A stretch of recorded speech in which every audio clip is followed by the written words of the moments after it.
نحمده ونصلي على رسوله الكريم اما بعد فاعوذ بالله من الشيطان الرجيم بسم الله الرحمن الرحيم رب اشرح لي صدري ويسر لي امري واحلل عقدة من لساني يفقهوا قولي۔ معزز حاضرین اور محترم خواتین، السلام علیکم ورحمۃ اللہ وبرکاتہ۔ آپ کے علم میں ہے کہ مجھے اس وقت آپ کے سامنے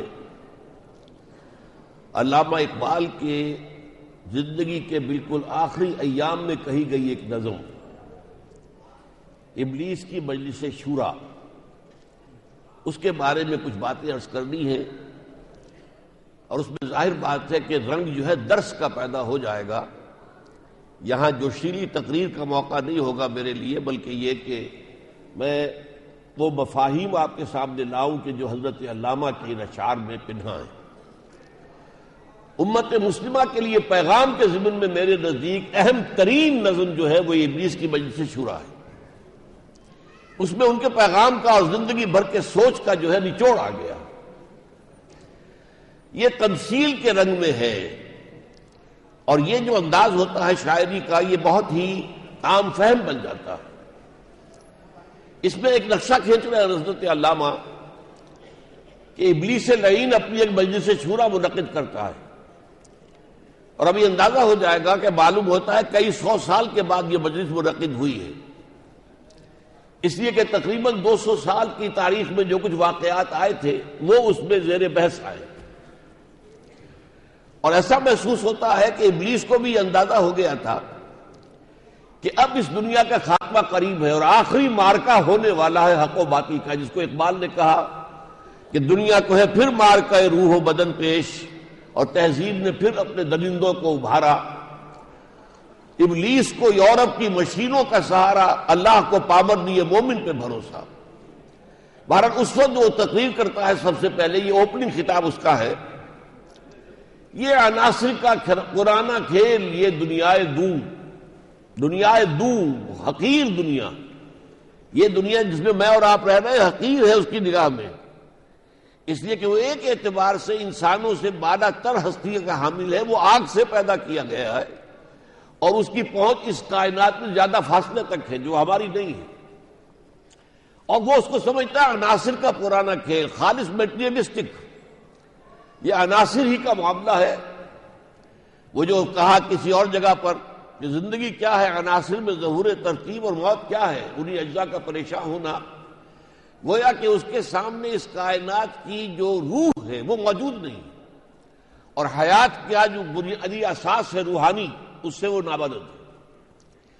یہ عناصر کا پرانا کھیل، یہ دنیائے دوں، ساکنان عرش اعظم کی تمناؤں کا خون، اس میں اس کی اپنی فہم کے مطابق اس واقعے کا ذکر ہو رہا ہے کہ جب اللہ نے فرمایا کہ میں زمین میں خلیفہ بنانے والا ہوں، اور حضرت آدم کا اللہ نے فیصلہ کیا، تو فرشتوں نے استفہاماً کہا تھا، یہاں وہ یہ کہہ رہا ہے کہ یہ فرشتوں کی آرزوؤں کا خون ہو گیا ہے۔ وہ چاہتے تھے کہ یہ خلافت ہمیں ملے، ہم اعلیٰ تخلیق ہیں، ہماری نور سے تخلیق ہوئی ہے، ہم گناہوں سے پاک ہیں، ہم معصوم ہیں، لیکن اللہ کا جو فیصلہ ہوا تو گویا کہ ساکنان عرش اعظم کی تمناؤں کا خون، اس کی بربادی پہ آج آمادہ ہے وہ کارساز جس نے اس کا نام رکھا تھا جہان کاف و نور۔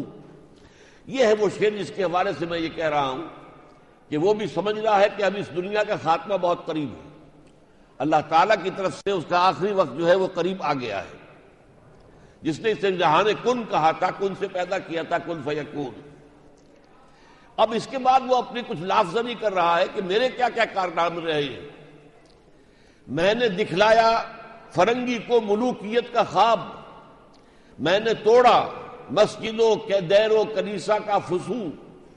سیکولرزم کے بعد اگرچہ یہ ہے کہ مسجد بھی رہی، کنیسہ بھی رہا، دیر بھی رہا، ان کا زندگی کی جو اجتماعی جو پہلو ہے اس پر کوئی اثر نہیں رہا، صرف انفرادی معاملہ، صرف تمہارا مذہب جو ہے انفرادی معاملہ ہے، جاؤ مسجد میں خدا کو سجدہ کر لو، مندر میں جاؤ بتوں کو پوج دو۔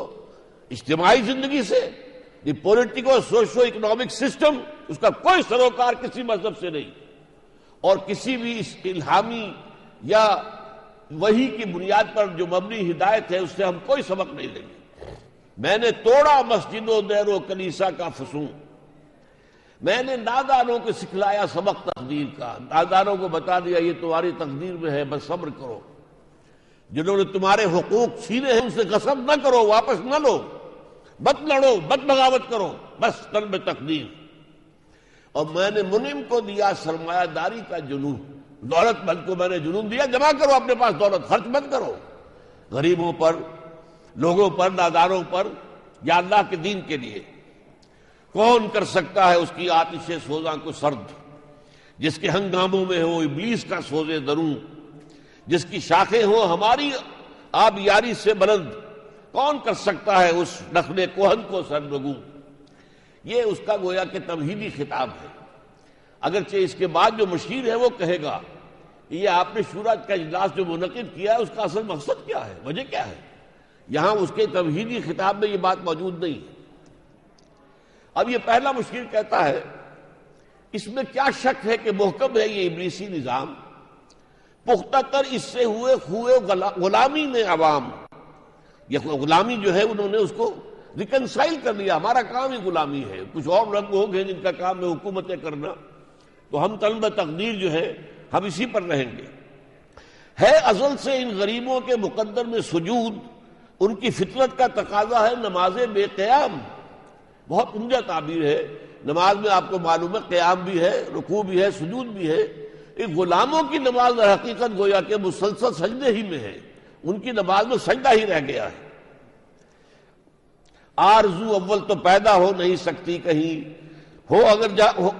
ہو کہیں پیدا تو مر جاتی ہے یا رہتی ہے خام۔ ظاہر بات ہے اس سے مراد کیا ہے؟ آرزو، کوئی بلند امنگ ہو، کوئی بلند ارادہ ہو، کوئی بلند اسم العین ہو، بلند مقصد حیات ہو، ادھر انسان سوچتا ہی نہیں۔ وہ تو صرف یہ ہے کہ اپنے معاشی معاملات ہیں، اپنے دنیا کے معاملات ہیں، آج اور کل کے معاملات ہیں، ان کے اندر پھنسا ہوا ہے۔ تو اگر وہ آرزو پیدا ہو بھی جائے تو ظاہر بات ہے ماحول جو ہے اس میں وہ آکسیجن ہی موجود نہیں ہے جو اس آرزو کو پروان چڑھا سکے اور سپورٹ کر سکے۔ یہ ہماری سعی پہم کی کرامت ہے کہ آج صوفی و ملا ملوکیت کے بندے ہیں تمام۔ یہ ہے بہت اہم بات سمجھنے کی کہ صوفی و ملا انہوں نے ملوکیت کو، ہم اپنی اگر تاریخ کو دیکھیں تو ہم نے 1300 سال تک ہم نے ملوکیت کے ساتھ جو ہے ریکنسائل کیا، اسے تسلیم کیا، اسے قبول کیا، اس کو قبول کر کے ہی اپنی پوری زندگی کا ڈھانچہ بنایا۔ اور میں تو یہ بات برملا کہتا ہوں کہ ان کے اس ادوار پر خلافت کا اطلاق غلط ہے۔ بنو امیہ کا دور خلافت کا نہیں تھا، بنو عباس کا دور خلافت کا نہیں تھا، خلافت ختم ہو گئی حضرت علی پر یا حضرت حسن پر رضی اللہ تعالیٰ عنہما۔ اس کے بعد ملوکیت ہے، حدیث میں اس کو کہا گیا ملوکیت۔ جو 5 ادوار حضور نے گنوائے ہیں، آپ نے فرمایا پہلا دور نبوت ہے، پھر ایک دور خلافت راشدہ کا ہے، پھر آئے گا ایک کاٹ کھانے والی ملوکیت، ظالم ملوکیت، پھر آئے گا مجبوری والی ملوکیت جس میں حکمران بھی غیر مسلم ہو جائیں گے، کہیں انگریز آ جائیں گے، کہیں فرانسیسی آ جائیں گے۔ ورنہ پہلی ملوکیت میں حکمران مسلمان تو تھے، کم سے کم برے بھی تھے، اچھے بھی بہت تھے، لیکن یہ کہ اس کے بعد یہ ملوکیت کے 2 دور آئے۔ اب البتہ واقعتاً نوع انسانی اس جگہ آ گئی ہے کہ 5ویں دور کا آغاز ہوا چاہتا ہے، اور وہ یہ ہے کہ پھر خلافت علی منہاج النبوہ کا نظام دنیا میں آئے گا۔ لیکن اس پورے دور میں صوفی و ملا ملوکیت کے بندے ہیں تمام۔ اور میں یہاں آپ کو یاد دلا دوں، حضرت عبداللہ ابن مبارک رحمۃ اللہ علیہ یہ تبع تابعین کے دور کے آدمی ہیں، اور ان کا ایک شعر ہے وما افسد الدین الا الملوک واحبار سوء ورہبانھا۔ یہ تثلیث جو ہمارے ہاں پیدا ہو گئی، ابتدا میں توحید تھی، خلیفہ اپنی جگہ پر وہ حاکم بھی ہے، وہی مجتہد بھی ہے، سارا معاملہ اس کے ہاتھ میں ہے۔ جو قیادت تھی مسلمان کی وہ ایک وحدت میں تھی، پھر وہ تثلیث میں ہو گئی، سلطان، ملا اور صوفی، یہ 3 قائدین ہو گئے۔ ہماری قیادت جو ہے توحید سے ہٹ کر تثلیث پر چلی گئی، اور ظاہر بات ہے اسی کو علامہ نے کہا ہے، اسی مضمون کو جو حضرت عبداللہ ابن مبارک کا ہے کہ باقی نہ رہی تیری وہ آئینہ ضمیری، اے کشتے ملائیوں سلطانیوں پیری۔ یہی تین طبقات ہیں جنہوں نے بیڑا غرق کیا ہے اور اسلام کو اور مسلمانوں کو اس حد تک پہنچایا جہاں ہم آج پہنچے ہوئے ہیں۔